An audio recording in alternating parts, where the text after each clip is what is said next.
Motor ویز کے بعد قومی شاہراہ پر بھی دھند کا پہرا، گاڑیوں کی آمدورفت معطل۔ M2 لاہور تا کوٹ مومن، M3 فیضپور تا رجانہ، M4 پنڈی بھٹیاں تا ملتان، M5 ملتان سے روہڑی۔ قومی شاہراہ پر پتوکی، اوکاڑا، ساہیوال، میاں چنو، خانیبار، ملتان، لودھرا، بہاولپور، رحیم یار خان اور صادقآباد، نصیر آباد، ڈیرہ مراد جملی میں شدید دھند۔ کوئٹہ آنے جانے والا ٹریفک بند۔ یونیورسٹی آف لاہور میں خودکشی کی کوشش کرنے والی طالبہ ہوش میں آ گئی، زیر علاج فاطمہ کو وینٹیلیٹر سے ہٹا دیا گیا۔ اہل خانہ سے بات بھی کی، پولیس نے لڑکی سے تعلق کے الزام میں نارنگ منڈی سے احمد بلال نامی لڑکے کو حراست میں لے لیا۔ پولیس نے دعویٰ کیا فاطمہ نے آخری کال بلال کو کی، آدھا گھنٹہ بات کرنے کے بعد موبائل کی میموری ڈیلیٹ کر دی اور دوسری منزل سے کود گئی۔ فاطمہ احمد سے شادی کرنا چاہتی تھی، گھر والے تیار نہیں تھے۔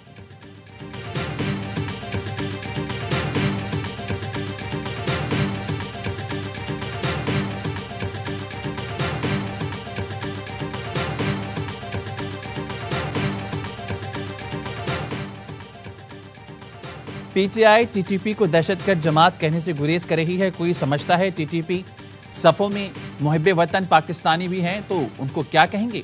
وزیر دفاع خواجہ آصف کا ٹویٹ، کہا ٹی ٹی پی کے فتنہ ہمارے شہید جوانوں کی میتوں کی بھی بے حرمتی کر رہے ہیں۔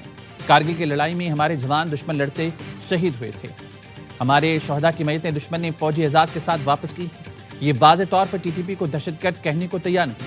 یہ کون لوگ ہیں جو اپنے اقتدار اور پارٹی مفاد کو وطن پر ترجیح دے رہے ہیں؟ پاکستانیوں کے سوا 100 اختلافات ہوں، دوست دشمن مشترک ہیں اور مشترک رہیں گے۔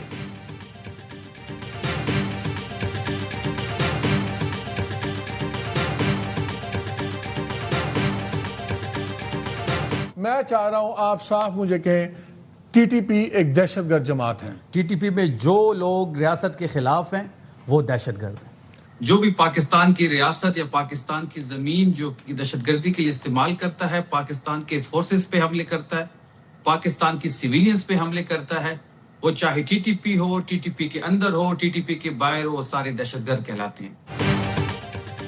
کالعدم ٹی ٹی پی سمیت جو بھی پاکستان کی سرزمین پر دہشت گردی کرتے ہیں وہ دہشت گرد ہیں۔ خیبر پختونخوا حکومت کے معاون خصوصی برائے اطلاعات شفیع جان کے پروگرام 11 آور میں گفتگو، کہا افغان طالبان حکومت کی طرف سے دہشت گردی امپورٹ کے شواہد بھی پائے گئے ہیں۔ کے پی حکومت کو دہشت گردوں کے خلاف کارروائی کے لیے اعتماد میں لینا چاہیے۔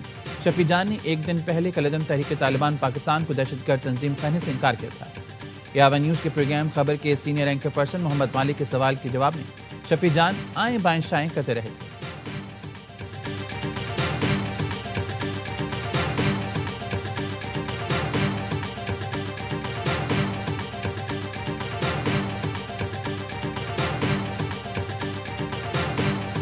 ہماری انفارمیشن یہ ہے کہ وہ بات کرنے کو تیار نہیں ہے۔ وہ یہ سمجھتے ہیں کہ اگر انہوں نے اس طرح سے بات شروع کی تو شاید پولیٹیکلی جو ہے وہ ان کے لیے اگر جو ہے وہ بڑی ڈیمیجنگ انہوں نے مطالبہ بھی نیشنل ڈائیلاگ کمیٹی میں جو صاحبان ہیں یہ ہمیں ملے ہیں، میں اور اسپیکر ایاز صادق صاحب، ہماری ان کے ساتھ بات ہوئی ہے، ان کے خیالات سے ہمیں بالکل اتفاق ہے۔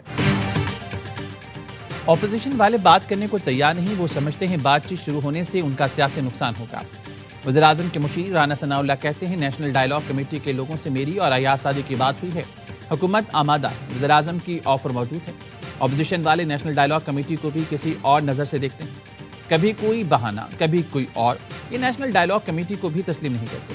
کسی چیز کا تعین ہو تو پہلے قدم حکومت اٹھائے۔ کوٹ لکھپت کے لوگ حکومتی کسٹڈی میں نہیں، وہ سزا یافتہ ہیں، صرف میسج سے کام نہیں چلے گا۔ کوٹ لکھپت والوں سے بات آگے گی تو کام بنے گا۔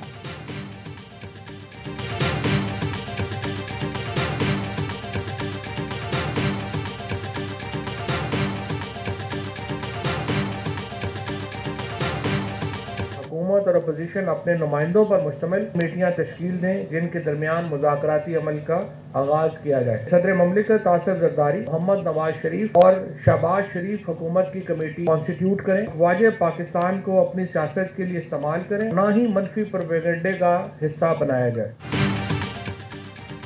صدر زرداری وزیر اعظم اور نواز شریف مذاکرات کریں، فوج کے خلاف پروپیگنڈا ہو نہ سیاست کے لیے استعمال کی جائے۔ مذاکراتی کمیٹی سیاسی قیدیوں کے ساتھ مل کر ڈائیلاگ کمیٹی کو بڑھائے۔ فواد چودھری نے قومی مذاکراتی کمیٹی کانفرنس کا اعلامیہ پڑھ کر سنایا، کہا تمام اسیروں خاص طور پر خواتین کو رہا کیا جائے، آئین اور قانون کے دائرے میں سیاسی سرگرمیوں کی اجازت دی جائے، سینٹ اور قومی اسمبلی میں فوری طور پر اپوزیشن لیڈر کی تعیناتی کی جائے، محمد علی دورانی بولے حکومت اور جیلوں میں قید سیاستدان آپس میں بیٹھیں۔ بیرسٹر سیف کا کہنا تھا فریقین کو اعتماد دینا ہوگا، بانی رہائی کے بعد تلوار اٹھا کر مخالفین کو نہیں ماریں گے۔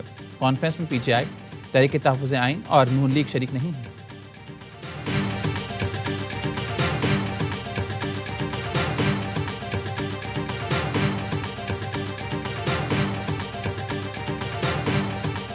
مشکل سے خیبر پختونخوا میں دوبارہ امن قائم کیا تھا۔ بند کمروں کے فیصلوں نے ایک دفعہ پھر ہماری زندگی اجیرن بنائی ہوئی ہے۔ آج ایک دفعہ پھر ملٹری آپریشن کیا جا رہا ہے تو قوم کو اعتماد ملے۔ ہم نے بار بار قربانی دی ہے پاکستان کے لیے، اگر ایک دفعہ پھر قربانی دینی پڑے گی تو ہم دریغ نہیں کریں گے۔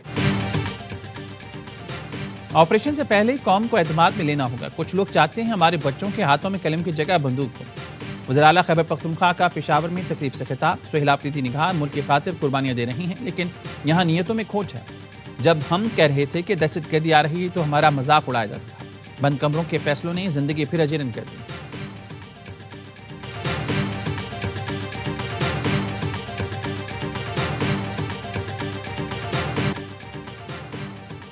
مغرب کے بعد خیبر پختونخوا میں تھانے میں سپاہی نہیں ہوتا۔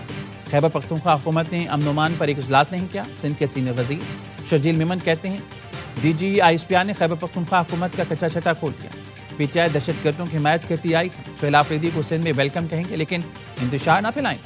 سہیل آفریدی آ رہے ہیں تو لفظوں کا بہتر چناؤ کریں۔ استقبال کا مطلب یہ نہیں کہ پی ٹی آئی سے ہاتھ ملا لیا۔ کہا بانی پی ٹی آئی کھل کر طالبان کو سپورٹ کرتے ہیں۔ بنوں جیل میں ڈالے بھر بھر کے لوگ آئے، دہشت گردوں کو چھڑوا کے لے گئے۔ بانی اور بی بی کی اڈیالہ جیل میں طویل ملاقات۔ جیل کے کانفرنس روم میں پونا گھنٹہ ملاقات کرائی گئی۔ ذرائع کا کہنا ہے گزشتہ ہفتے بھی بانی پی ٹی آئی اور بشرا بی بی کی ملاقات کرائی گئی۔ دونوں کی ملاقات جیل قوانین کے مطابق کرائی جاتی ہے۔ بانی کی بہن علیمہ خانم کی قابل ضمانت وارنٹ جاری۔ احتجاج کیس میں اے ٹی سی راولپنڈی نے علیمہ خانم کی حاضری سے استثناء کی درخواست خارج۔ سماعت روزانہ کرنے کی استدعا منظور۔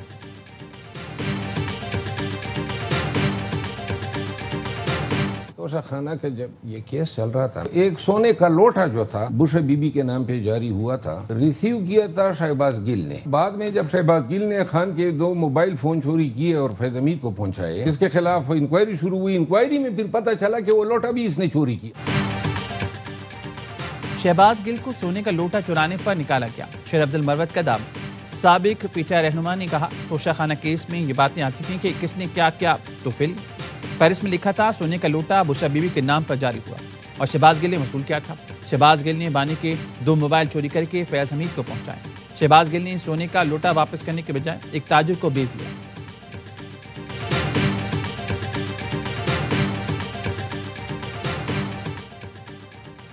سعودی وزیر خارجہ شہزادہ فیصل بن فرحان کی واشنگٹن میں امریکی وزیر خارجہ سے ملاقات۔ سعودی امریکی تاریخی اور اسٹریٹجک تعلقات کا جائزہ۔ باہمی تعلقات کو مزید مضبوط بنانے پر تبادلہ خیال۔ مشترکہ مفادات کے تحفظ پر اتفاق۔ خطے میں امن و استحکام کے لیے جاری کوششوں پر بات چیت کی گئی۔ ہوگا 2 نئی ٹیموں کا خریدار۔ مقابلے میں ہیں 10 امیدوار۔ بی ایس ایل کی 2 نئی ٹیموں کی نیلامی آج جناح کنونشن سینٹر اسلام آباد میں ہوگی۔ فیصل آباد، گلگت، حیدرآباد، مظفر آباد، راولپنڈی اور سیالکوٹ ممکنہ شہروں میں شامل۔ نیلامی کے بعد شہرہ پاک گلوکار راحت فتح علی خان پرفارم کریں گے۔ شام 4:15 بجے نیلامی اے اسپورٹس براہ راست نشر کرے گا۔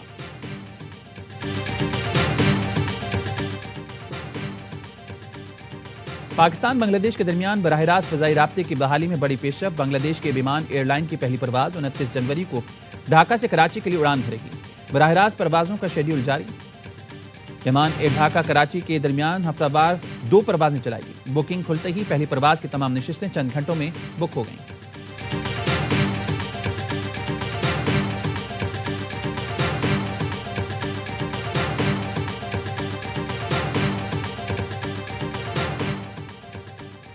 امریکہ نے 2 تیل بردار بحری جہاز قبضے میں لے لیے۔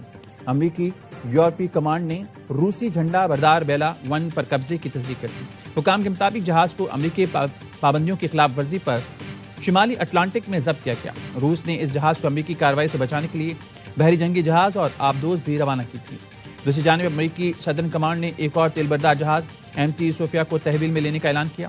حکام کے مطابق یہ ڈارک فلیٹ ٹینکر بین الاقوامی پانیوں میں بغیر کسی مزاحمت کے قابو میں آیا۔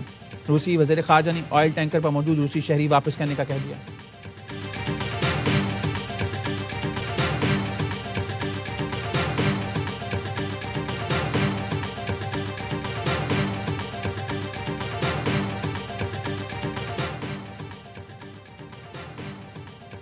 روس اور چین صرف مضبوط امریکہ سے خوفزدہ ہیں۔ امریکی صدر ڈونلڈ ٹرمپ کہتے ہیں امریکہ کے بغیر روس اور چین کو نیٹو کا کوئی خوف نہیں، اگر ہمیں ضرورت پڑی تو شاید نیٹو ہمارے ساتھ نہ ہو۔